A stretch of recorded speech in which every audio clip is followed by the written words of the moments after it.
Hey there, it's Connor. We're going to be doing something just kind of quick today. As you might know from my announcements and posts and stuff like that, currently on vacation as you listen to this, so I just wanted to whip up something kind of quick. I know coverage of the Street Fighter collaboration for Wilds is a little bit of old news, but I wanted something to just kind of throw out into the mix while I was gone. So, I think when this update was announced on the roadmap, everyone was like, yeah, Capcom collaboration being the first collaboration. Makes sense. Hoping for something a little bit more interesting down the road, but that makes sense. And then they said it was Street Fighter, and everyone was like, Because, there's Resident Evil, there's an Onimusha game coming out, there's Okami 2 has been announced, there's just a whole bunch of other properties, there's Devil May Cry, there's Mega Man and stuff like that, but you went with the easy one, huh? That just kind of makes sense, I suppose. And then the trailer came out for it, and everyone was like, oh, never mind. And this is something that I think the Monster Hunter development team has shown that they're really good about with the collaborations that they've done on these big mainline projects, namely, this Akuma one, and then the Witcher one, and the Final Fantasy one. Whatever your opinions of Behemoth and Leshen are, I think one of the big strengths that Capcom has shown that they're willing to put in is just detailing and kind of trying to make Monster Hunter, for a little bit, feel like it's this other game. And I think that's super cool. They change up the fonts, and they change up the music, and they add little stuff with the announcer, and they make the quests kind of different to match the formatting of the other game. And in this one, you do certain inputs and you can punch dragons. There you go. That's kind of fun. This feels like a really happy medium for something that a lot of people have been asking for a long time. It's like, I just want to deck the monster in the head, dude. I want to punch the monster. A bunch of other people was like, man, when are we going to get Tonfas back from Frontier? You're never getting Tonfas from Frontier. not in the way that they were made in Frontier. I hate to be the bearer of bad news, but those things were kind of fucking crazy. I don't think you're getting them the way they came out in that game. So this is this really interesting little happy medium. We get a crossover. Street Fighter is probably just right down the hall. I know that even if you're doing internal crossovers, you still have to do some kind of legal communication just to kind of dot everything and cross everything just because it's the law. But this is an easy one to work with. Street Fighter 6 did some stuff with Monster Hunter at one point. So this is a good place to kind of just start. And I think pretty universally people are saying that this is a really good one because they went further than they had to. This could have just been a skin. I think with the stuff that they did with Street Fighter in World and in Rise, it was really just a skin, and then you could do a couple of emotes, and then there was a Hadoken on slinger ammo if you really wanted to it, but it sucked and it's bad. This is just kind of like a full moveset, but it's half a moveset. You pick a certain item in your item bar, then you mash square a whole bunch, and then there's triangle combo extensions and there's circle combo extensions. You can combine them together, and then there's an input for the Shoryuken, and then there is the offset wound closer, which is pretty cool, and of course the Hadokens that you can put on slinger ammo. Honestly, dude, the offset wound closer is the coolest thing about this, especially how they work it into the combos, because though it is technically a separate item, there is just an input for you to do it in mid combo, and you don't have to just kind of sit there and wait for an attack to come out. If you have your timings down properly, you can just throw out that counter when the monster's throwing out an attack, and then you just deck a monster in the head when they're just trying to attack you and get a counter hit off of it. That's super sick. No, they really found out a way to get it so that you can Raging Demon a monster, and if you get a Raging Demon knockout on a monster, you get a special end screen. It's the thing that they did really well with the big crossovers in the world. It's just that those two monsters weren't Behemoth was fine, but the monsters weren't super great for Monster Hunter.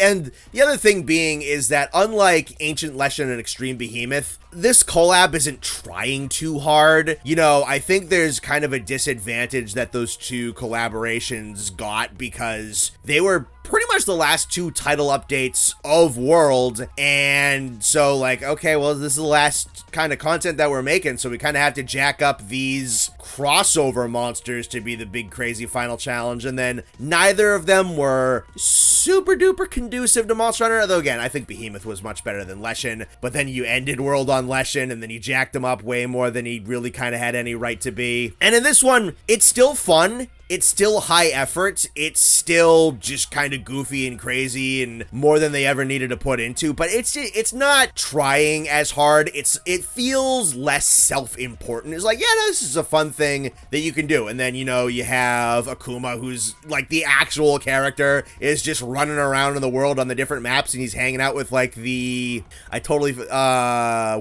I keep calling them the Ewoks because that's all we call them on stream is the Ewoks. You can see him like hanging out with them and whatnot. You can still talk to him. He's got a story mission where he's like coaching you on how to fight and whatnot. It's cool. It's great. It's a whole bunch of little stuff, and then the gameplay is really fun. And you know, the Akuma is not, I think it's, if you wanted to count it as a weapon, it's technically the worst weapon in the game in terms of speed. It's still a lot of fun to do, and you can get perfectly respectable kill clear times. Like we took this against Zoshia on stream and we got him. It was a lot of fun. It was a blast to fight the final bosses, a bunch of angry screaming men punching in an eldritch monstrosity made by humanity in the head over and over again. It was great. And then, yeah, no, you just punch a Rathalos out of the sky and raging demon it on the ground. It's awesome. So it makes me interested if they're going to do anything else quite like this, because obviously this isn't a full monster. This isn't like a full quest. You got like one quest fighting a Jarakan, but this, I have to imagine, is different than animating a whole monster and then a reward table and then all the programming and stuff that goes. At the very least, it's less.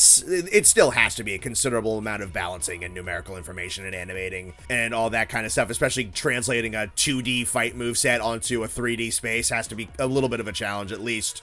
Which even that of itself, I think, is pretty sick that they did that kind of translation and moved it around so that it would translate really well. Like the moveset, it feels fluid. The focus mode adjustments help to aim everything. It's not super intricate. It's really just like one or two combo paths with a different couple of combo extensions. Doesn't need to be anything crazy. I will say though, it's probably like the most fun offset in the game, partially because it just comes out so fast. With a lot of the offsets in Wild, you know, they're a lot of fun. Some of them are like a little bit slow and have kind of some wind up in their animations where even if, you know, like the greatsword's doing the uppercut, it still kind of needs to reach a certain point before the offset actually triggers. With this one, it just comes out fast. You got your timings down good, then you can just kind of rip off the offset and get that free counter hit off of it, which is super fun. And then, yeah, no, the Raging Demon also has some interesting tech to it because technically it's in the air. You can slap Airborne on it. That's what I did to see if the numbers go up. That's kind of fun. And you can actually multi-hit off of the weak points with it. So it just kind of the interactions between how the attacks work with one another and how they work with certain skills make it kind of a fun moveset to just tool around with some weird skills, which I thought was also a pretty fun thing about this, just because of some of the intrinsic tech built into things. So yeah, I'm wondering if we're gonna get more stuff semi-close to this. Maybe like one or two. I feel like we're not gonna get a collaboration quite like this on, say, every single title update. But just kind of something small, something fun, but also something layered. Something that's not just a one-and-done little novelty. Like, I've been running this for, I don't know, 2 streams and a little bit of off-stream footage now, just having a blast with it. I am really hoping that there is eventually a master rank scaling of this because I would love to keep using it and have it be maintained up into the expansion. The other thing, and this is probably the #1 issue that most people are talking about, is the fact that it's a full complete armor set, which means there can't be any layered armor placed over it, which is a pretty big bummer, honestly. Not that I don't like playing as Akuma. It's pretty cool to play as the giant, funny, screaming man. But yeah, no, I'd like to be able to use this moveset as my hunter and have it be actually viable because it's just things fall off and certain properties are lost if you run the item, but not the actual full layered armor. Like, I think the offset doesn't work properly, and I don't think it does stun damage if you're not playing as Akuma. But yeah, I hope that's something that they eventually change. So this is pretty much like the last little tidbits of Title Update 1 is this and the update that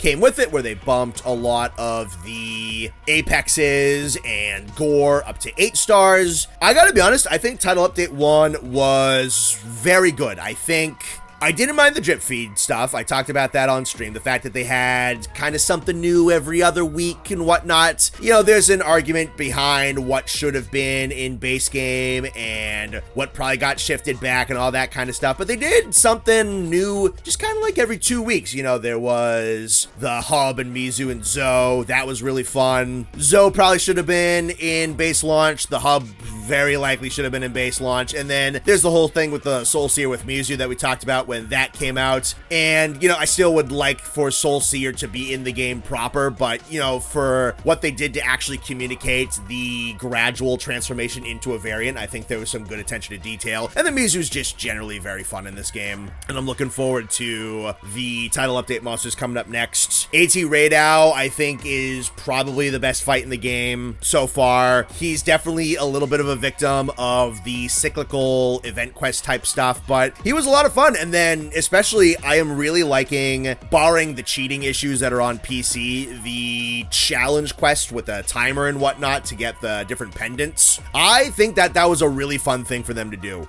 is to put those on the arch-tempered fights and see if you can get those really, really tough battles done in pretty quick timing, because putting a little bit of a reward on that, putting the hardest monsters on a time trial, I think that's kind of a fun way to encourage people to get better at the game. I really do. Yeah, it's not mandatory, it's not mandated, not nothing. It's just kind of like a fun little challenge. Like, yeah, dude, I want A rank on the AT Raid-Out challenge quest. I want that pendant. So then, you know, you're actually kind of putting a little bit more effort into making a cool build and getting that fight down really, really well. I was having a blast learning how to fight that matchup with the bow, to the point where I was good enough that anytime I got hit, I would get livid. So that was really fun. The 8-star tempered apexes, I think, are generally quite good. Gore was brought up a lot. I've said it before, I think it's so cool that Gore Magala is the scariest monster in this game. I kind of like that for him. He's my favorite incarnation of him as well, which I think is awesome. And then, yeah, no, the apexes, they're nice and chunky. They have a lot of health to them. I think they made Uthduna faster. They're getting really good about just kind of neutering the wound system, which I appreciate. That's really nice, because I think they've realized just how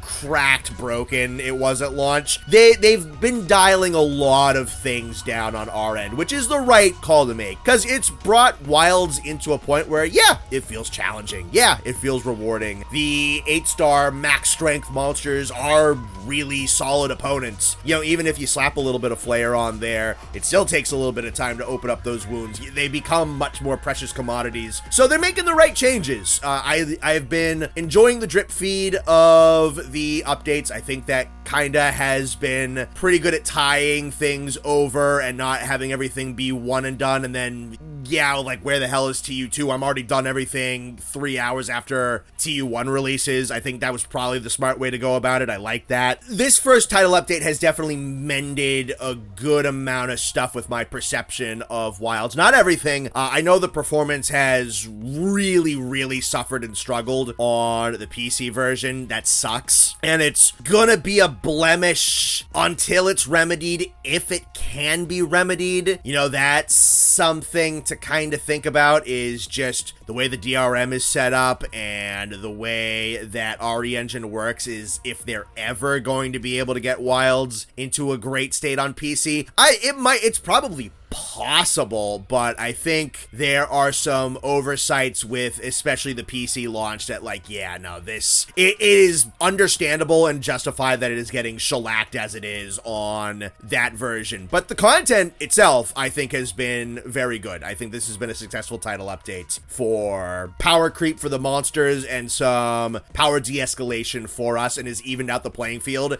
and has made the game a bit more fun and a bit more satisfying. So yeah, good first title update. Really fun with the Akuma collaboration. I hope they do a few more things reminiscent of this, you know, not the highest end type stuff in the world, but it's detailed, it has high effort put into it, it's just fun to do, it's not taking itself too seriously, but it's still layered and complicated. I think that is a great way to go, and I'm looking forward to title update 2 quite a bit, honestly, because I very much enjoyed the first one. I'm looking forward to being done with the world review so that I can actually play this game on my off time, because I haven't been able to, and I've been wanting to, which sucks. So yeah, this will be coming out probably in the middle of the week that I'm going to be away on vacation. World Review Part 2 should be out maybe like a week or so after I get back. That's already has a lot of process. I'm going to be working on it right up until I'm leaving today. And if the developer diary for TU2 drops while I'm on vacation, you better bet your ass I'm going to find out a way to do a reaction and put it out on the channel while I am away camping. However I'll figure that out, that's for Connor to find out. So you guys take care. I'll talk to you later. I'll see you when I get back. Bye-bye.